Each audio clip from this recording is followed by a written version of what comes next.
बुलढाणा जिल्ह्यातील मोताळा तालुक्यातील वाघजाड येथे मध्यरात्रीच्या दरम्यान 4 अज्ञातांनी दरोडा टाकला। यामध्ये ग्रामस्थ सागर किसन शिमरे यांच्या घरातील दागिने व रोकडसह एकूण 90,000चा मुद्देमाल चोरी करण्यात आला असून या दरोडेखोरांनी शिमरे परिवारास देखील मारहाण केली।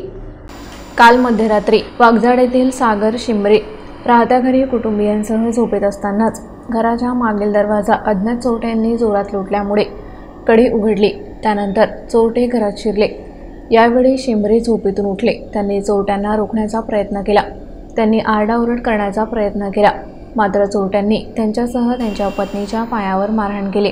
घरात असलेले 70,500 रुपये किमतीचे सोन्याचे दागिने तसेच 2,000 रुपये किमतीचे चांदीचे कडे व 17,500 रुपयांची रोकड घेऊन हे दरोडेखोर पळून गेले। घरमालक सागर शिमरे यांनी आज सकाळी बोराखेडे पोलीस ठाण्यात तक्रार नोंदवली असून अज्ञात दरोडेखोरांच्या विरोधात विविध कलमान्वये गुन्हे दाखल करण्यात आले आहे।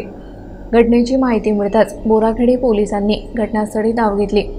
आज सकाळी उपविभागीय पोलीस अधिकारी गुलाबराव वाघ यांनी देखील घटनास्थळी पाहणी केली असून श्वान पथकाला देखील पाचारण करण्यात आले होते।